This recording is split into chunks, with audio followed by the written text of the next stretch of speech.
반갑습니다, 여러분. 여러분들을 만점으로 안내해드릴 역사 이야기꾼 사기꾼 최용규입니다. 자, 오늘 할 부분은 여러분들 동아시아사에 있어서 다섯 번째 강의 5강 위진남북조 시대에 대해서 여러분들 설명을 드릴 거예요. 위진남북조 시대라면 양은 안 많습니다. 근데 여러분들 양은 안 많은데 이게 세계사에서는 그닥 그렇게 문제가 많이 출제가 되는 부분은 아니에요. 하지만 동아시아사에서는 굉장히 아주 중요하게, 그래서 거의 매 시험마다 출제가 된다라고 여러분들이 보시면 돼요. 그래서 이 부분 꼭 좀 여러분들 동아시아사 하는 학생들이라면 잘 챙겨 가셔야 됩니다. 자, 그렇다면 어떤 내용들이 있는지 한번 보도록 하죠. 제일 먼저 나오는 거 일단 제목부터 써야 되겠죠. 위, 진, 남조, 북조하고 남북조 시대라고 얘기를 하는 거예요.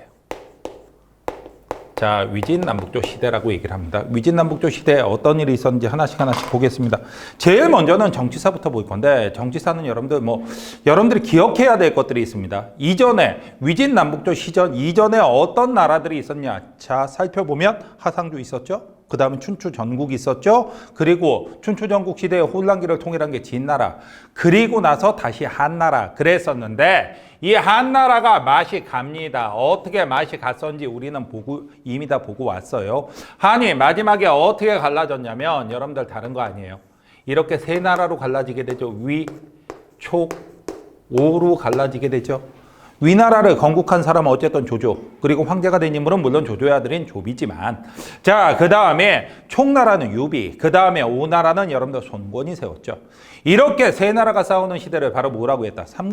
삼국시대. 그래서 이걸 소설로 만든 게 바로 삼국지가 되죠. 자, 그런데 어떻게 됐냐? 위나라에서 여러분들 조조와 조비가 한나라 황실에다 했던 거를 그대로 이 조조의 후손들이 당하게 됩니다. 바로 뭐냐면 조조의 부하였던 사마의의 자손이었던 사마염이 결국 뒤집어 버리게 돼요. 뒤집어 버리고 어떻게 되냐? 새롭게 무슨 나라를 만들게 되냐면 진이라는 나라를 만들게 됩니다.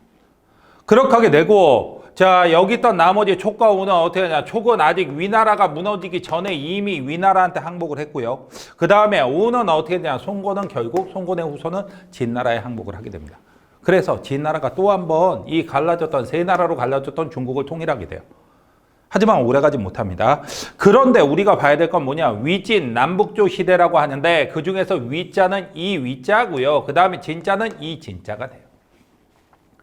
그래서 진나라가 통일을 해서 영원히 잘 가느냐? 그건 아니라고 방금 말씀드렸습니다. 결국 어떻게 되냐? 북방민족들이 내려옵니다. 북방민족들을 뭐라고 불렀냐면 당시에 오랑캐 호자를 썼어요. 그래갖고 5개의 북방민족이 내려왔다. 그래갖고 5호가 내려오게 됩니다. 그 5 오랑캐는 도대체 누구냐? 여러분들 다른 게 아니라 첫 번째가 흉노. 그 다음 흉노족이 이때까지 나옵니다. 자, 그 다음에 선비. 그 다음에 갈, 강. 잠깐만. 이 5개 민족 가운데서, 이 5개 북방민족 가운데서 가장 두각을 나타내고 가장 센 민족은 당연히 어느 족이 되겠습니까? 선비족이라고요. 어떻게 알았지? 저는 아무 말씀도 안 드렸는데 이렇게 썼는데 모르면 여러분들이 이상한 거죠. 선비족을 제일 크게 해놨죠. 이 5가 내려와서 화북을 차지하고 그 다음에 어떻게 되냐? 16개 나라를 만들게 돼요. 그래서 이걸 5호 16국 시대라고 부릅니다. 그렇게 하게 되고 얘네가 차지한 지역은 어디였느냐? 여러분들 바로 화북 지역을 차지한 거예요. 화북 지역을. 이렇게 되자 결국 진은 여기서 박살이 납니다. 황제까지 사로잡히게 되고 결국 이 나라 황족들이 강남으로 내려와요. 그래갖고 진나라를 강남으로 내려와갖고는 무엇을 건국한다 그러면 이 중국 애들 꼭 남쪽으로 쫓겨 내려가는 걸 무지 자존심 상해하죠. 그래갖고는 어느 쪽으로 간다라고 헛소리를 합니까? 동쪽으로 간다라고 헛소리를 하죠. 어쨌든 남쪽으로 내려왔는데 실제로 남쪽인데 동쪽으로 갔다라고 우깁니다. 그래갖고 사마예란 인물이 사마시아 역시 바로 무엇을 만들게 되냐? 동진이란 나라를 만들게 돼요. 이건 어디다 만들었느냐? 여러분들 창장강 유역 강남에다 만들었습니다. 그래서 이제 무엇을 시작을 하느냐? 여러분들 화북을 차지한 5, 16국의 나라를 북쪽, 그 다음이 동진, 이 이후에 강남에 세워진 나라들을 남조라고 부르게 되는 거예요. 그래서 남북조 시대가 이제 시작이 됩니다. 그렇다면 어떻게 되냐? 이 5, 16국은 결국 누가 통일하게 되냐? 선비족이 세웠던 북위가 통일을 합니다. 그리고 북위는 결과적으로 무엇을 하게 되냐면 둘로 갈라지게 돼. 하나는 동위, 그 다음에 또 하나는 서위. 이렇게 갈라지게 되고 그 다음에 동위는 다시 무엇으로? 북제로. 그 다음에 서위는 북주로 이렇게 갑니다. 그리고 나서 그 다음에 어떻게 되냐? 결국 이들은 누구에 의해서 통일이 되느냐? 다른 나라가 아니라 바로 수나라에 의해서 통일이 돼요. 수나라. 그 다음에 여러분들 동진 같은 경우는 어떻게 되느냐? 남쪽에서 송, 제, 양, 진을 거쳐서 맨 마지막에 진나라가 또 하나 있죠. 물론 글자는 다릅니다. 그래갖고 결국 누구로 통일이 됐냐? 수나라로 통일이 돼요. 이렇게 한나라가 무너지고 나서 위나라가 주도권을 잡고 진나라로 통일이 되고 그 다음에 남조, 북조로 갈라졌던 시대를 합쳐서 위진, 남북조 시대라고 얘기를 하는 거예요. 그랬더니 보통 여기는 송제, 양지는 여러분들이 여기에 들어가는 거구나 이건 기억을 해두셔야 되고요. 이거 북위를 동위, 서위, 북제, 북주 이것까지 다 외워야 되냐? 아니야. 여러분들은 그것까지는 외울 필요 없고 다만 이 이름이 나오면 북위가 나오면 북제가 나오면 그 다음에 북주가 나오면 다 북조의 국가들이다. 이것만 알아두시면 돼요. 그래갖고 다시 한번 정리합니다. 북위, 북제, 북주는 북조다. 따라서 읽어보세요. 북위, 북제, 북주는 북조다. 헷갈리시네요. 그냥 북북북북 하셔도 돼요. 북북북북. 이게 북조라는 것만 기억하고 계시면 돼요. 외울 필요까지는 없으십니다. 자, 그렇다면 여러분들 이제 정치사부터 정치사는 다 봤어요. 이걸로 끝난 거예요. 그렇다면 이제 우리가 봐야 되는 건 사회, 경제, 문화사만 여러분들 보시면 됩니다. 사회, 경제, 문화사에서 이제 사회에서 무엇이 나오냐. 먼저 사회사부터 보겠습니다. 이 당시에 지배계급은 여러분들 다른 세력이 아니라 바로 누가 됐냐? 호족이 됩니다. 호족이 돼요. 호족. 호족이라면 언제부터? 한나라부터 지배 세력인데 지방 세력만데 맞습니다. 자, 그런데 이들이 중앙으로 올라갑니다. 어떤 방법으로 중앙으로 올라가느냐? 구품 중정제라는 걸 하게 돼요. 이렇게 구품 중정제로 해갖고 추천받은 호족은 중앙에 올라가서 바로 무엇을 하느냐? 문벌 귀족이 됩니다. 도대체 이게 무슨 소리냐? 말씀을 드리겠습니다. 구품 중정제라는 것은 여러분들 한나라 때 관리선발제도였던 한거리선제 여러분들 기억하시죠? 정확하게 향거리선제지만 제가 맨날 한거리선제라고 얘기를 하죠. 자, 그런데 이 한거리선제가 추천제였습니다. 이것도 마찬가지로 추천제예요. 근데 뭐가 다른데? 다른 거는 이걸 여러분들 이거 그냥 들어두시고 그랬구나 하고 넘어가시면 됩니다. 무엇이 되냐면 한거리선제는요. 동네 사람들이 추천하는 거예요. 그에 비해서 구품중정제는 바로 뭐가 됐냐? 중앙에서 중정관이라는 관리들이 지방으로 파견이 됩니다. 중앙에서 관리들이 나가는 거 인재를 찾으러 중정관들이 그 다음에 각 동네를 돌아다니면서 똘똘한 인재, 쓸만한 인재가 있으면 어떻게 한다? 그들을 중앙에다 추천을 합니다. 추천을 하면 그들이 면접을 봐갖고 합격을 하면 중앙에 관리가 되는 방식이에요. 그래갖고 어쨌든 구품중정제도 추천제입니다. 그래서 여러분들이 괜히 어렵게 생각하시지 마시고 둘 다 추천제인데 방식은 다르지만 그냥 간단해요. 한거리선제는 한나라, 구품중정제는 위진남북조 시대. 이렇게 여러분들 기억을 해두시면 됩니다. 그러면 지방에 좋은 인재를 뽑아서 올리면 좋겠네. 그랬으면 얼마나 좋겠어요. 다른 게 아니라 분명히 황제는 명령을 합니다. 뭐라고 명령을 하느냐? 너 지방에 가서 똘똘한 인재를 찾아서 추천해. 그랬더니 예, 알겠습니다. 딱 간 다음에 지 친인척을 추천해. 지인의 아들을 추천. 꼭 요즘 얘기 같죠. 누구의 어떤 정치인의 지인의 아들, 지인의 딸들은 뭐가 돼? 꼭 그런 거예요. 그러다 보니까 막상 이 중정관들에게 추천을 받을 수 있는 사람들은 그런 사람들 몇몇 소수 가문으로 축소가 돼 버립니다. 실제로 받을 수 있는 사람들. 그러다 보니 중앙에 있는 높은 관직을 어떻게 돼? 그 추천받을 수 있는 소수 가문들이 독점하게 된다. 이렇게 중앙의 높은 관직에 올라갈 수 있는 사람들을 바로 문벌 귀족이라고 합니다. 오히려 구품 중정제를 이용해갖고 추천해서 보내라고 했더니 이걸 이용해서 몇몇 귀족들, 몇몇 호족들이 이 중앙의 관직을 독점하는 그런 문벌 귀족으로 성장해 버리게 된다. 알겠습니까? 그래서 제도라는 걸 만드는 것도 중요하지만 진짜는요. 여러분들 제도를 어떻게 운영하느냐가 진짜로 중요합니다. 그걸 제대로 못하면 이렇게 엉망이 돼버리는 거예요. 그 다음에 자, 두 번째는 무엇을 보느냐? 사회는 봤으니까. 그래서 여러분들 다른 거 아닙니다. 중정관, 구품중정제, 그 다음에 문벌 귀족 이런 소리가 나오면 여러분들 어느 시대로 가라? 자, 위진남북조 시대로 가면 됩니다. 그 다음에 경제에서 나오는 건 도대체 무엇을 얘기하느냐? 잘 보세요. 화북을 누가 우후가 내려와서 장악을 했습니다. 그러다 보니까 한족들은 어디로 내려갔어요? 강남으로 내려갔죠. 그래서 한족들이 선진 문화와 선진 농업 기술을 갖고 내려갔기 때문에 무엇이 개발되기 시작해요? 강남, 개발, 시작. 또는 본격화라고 얘기를 해요. 여기서 가장 핵심이 되는 문제 단어는 여러분들 놀랍게도 시작입니다.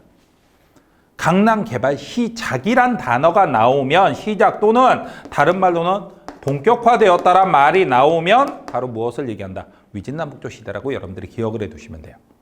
이거 기억을 해두시면 되고 그 다음에 또 하나는 균전제라는 거 있습니다. 균전제.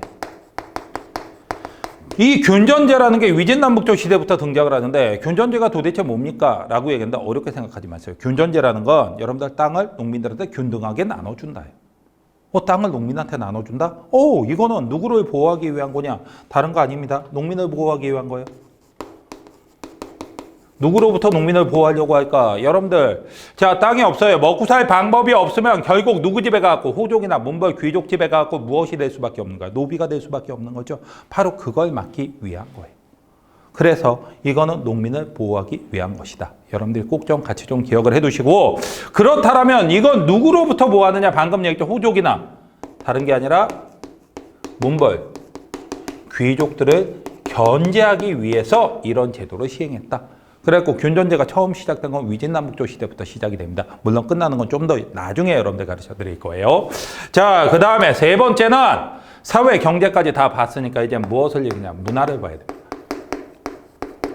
특히 이 문화가 집중적으로 나오기 때문에 여러분들이 제대로 보셔야 됩니다. 위진남북조 시대의 문화는 여러분들 생각보다 조금 까다로운 편이에요. 왜 까다로운 편이라고 얘기할 수 있느냐? 두 가지 문화가 공존하기 때문입니다. 어디의 문화와? 북조의 문화와 남조의 문화가 다르게 공존하기 때문에 이게 좀 까다로워요. 북조의 문화 같은 경우는 어떤 문화를 기본 바탕에다 두고 있냐? 유목민족의 문화를. 왜? 이 우호 자체가 다 유목민족입니다. 그러다 보니까 유목민족의 문화가 기본 바탕에 들어있게 되면 소박하고 그 다음에 강인한 문화가 발달해요. 소박하고 강인한 문화예요. 유목민족의 문화니까. 자, 그런데 어떻게 되냐? 이들이 어디를 차지했냐? 우호가 여러분들 바로 화북지방을 차지했습니다. 딱 와갖고 보고서 이 한족들이 살던 지역이죠. 이 화북지방이. 여길 차지했으니까 딱 와갖고 얘기합니다. 야, 이게 한족들이 살던 방식이야? 좋다. 나도 이렇게. 얘네들 바보 같죠? 바보 아닙니다. 한족들이 농사를 지으면서 사는 방식이 꽤 괜찮아 보였던 것 같아요. 그래서 이들은 어떻게 하느냐? 이렇게 들어갑니다. 무엇을 하냐면 한족의 문화를 받아들이겠다 하면서 적극적 한화 정책을 추진하게 돼요. 적극적 한화 정책이라는 건 도대체 뭐냐? 적극적으로 무엇이 되기 위해서 노력하겠다? 한족이 되기 위해서 노력하겠다는 얘기예요. 도대체 어떤 방식으로 적극적 한화 정책을 했느냐? 다른 거 아닙니다. 자, 일단 무엇을 하냐면 그 적극적 한화 정책을 했던 대표적인 나라가 북이가 되고 그거의 대표적인 황제가 바로 북이의 효문제가 되는데 이 사람은 명령을 내립니다. 수도로 옮기라고 얘기를 해요. 어디서 어디로 옮기느냐? 원래 수도가 평성이라는 데였어요. 더 북쪽에 있는 데입니다. 그런데 이걸 남쪽으로 내려가자 했고 러양이란 곳으로 수도로 옮겨요. 더 중국 내륙으로 쑥 들어가자 했고 러양으로 수도로 옮깁니다. 그 다음에 황제의 성씨를 바꿉니다. 무엇에서? 원래 선비족 황제, 이 효문제의 성씨는 탁발씨였어요. 근데 탁발씨를 무엇으로 바꾸느냐? 원씨로 바꿉니다. 원씨. 성을 바꿔요. 그 다음에 자, 무엇을 하지 말라고? 선비족에. 자, 선비여 쓰지 마라 라고 얘기를 합니다. 그 다음에 선비족의 의복 입지 마라 라고 얘기를 해요. 선비족의 두발도 여러분들 북방민족이 많이 했던 게 변바이 같은 거 하지 마라 라고 얘기를 합니다. 한족의 옷을 입고 한족의 말을 쓰고 한족의 헤어스타일을 해라. 이런 얘기를 하는 게 바로 적극적인 한화 정책이에요. 그러니까 모든 걸, 자, 선비족이 원래 갖고 있던 유목민족의 특성을 버리고 한족으로 완전히 들어가자라고 얘기를 하는 겁니다. 여러분들 무슨 말인지 아시겠어요? 자, 이렇게 되자 이거의 결과로서 어떤 결과가 나오게 됐냐? 여러분들 다른 결과가 아닙니다. 바로 호한융합이라는 결과가 나와요. 호한융합이라는 건 도대체 뭐냐? 여기서 말하는 호라는 건 오예요, 호. 그 다음에 한이라는 건 한족의 한. 북방민족과 한족의 문화가 잘 융합이 됐다는 얘기예요. 이렇게 된다? 이게 바로 북조에서 한 겁니다. 자, 그에 비해서 남조 같은 경우는 한족들이 내려갔죠. 얘네들은 어떻게 되냐? 화려한 귀족 문화가 발달합니다. 화려한 귀족 문화가 발달해요. 근데 이 화려한 귀족 문화에 한계가 있어. 무슨 한계가 있느냐? 다른 게 아니라 속이 텅텅 비었어요. 아니, 왜 속이 텅텅 비었습니까? 당연하지. 원래 한족들이 살던 곳은 바로 어디냐? 여러분들 화북에 살던 사람들이에요. 근데 그 땅을 다 뺏겼어. 556구간대. 근데 솔직히 맞짱 떠봤자 이길 수도 없는 상대가 된 거예요. 그러다 보니까 그리고 자기네들이 완전 꼴짝이 시골이라고 생각했던 강남으로 내려갔습니다. 요즘 우리나라에서는 이 강남이 워낙 이미지가 비싼 이미지다 보니까 강남에 가면 더 좋아하는 거 아니야. 이 당시에 강남은 시골이에요. 원래 서울의 강남도 옛날에 1970년대 초중반까지만 해도 완전 논바닥이었습니다. 그런데 간 거야. 그러다 보니까 솔직히 상황이 마음에 든다, 마음에 안 든다, 마음에 안 든다가 되죠. 마음에 안 들다 보니까 이들은 어떤 문화가 발달한 화려하고 귀족적이긴 한데 현실 도피적이에요. 현실 도피. 현실이 마음에 안 드는 거지. 사람들이 현실이 마음에 안 들면 무슨 짓을 하기 시작하는지 압니까? 술을 처먹기 시작해요. 바로 향락적인 문화가 발달합니다. 향락적인 문화가 발달해요. 그러면서 이런 문화가 무엇과 결합을 하느냐, 이런 성격이 바로 노장사상과 결합을 하게 돼요. 노장사상과 결합을 해갖고는 바로 무엇이 되냐, 청담이라는 사상이 나오게 됩니다.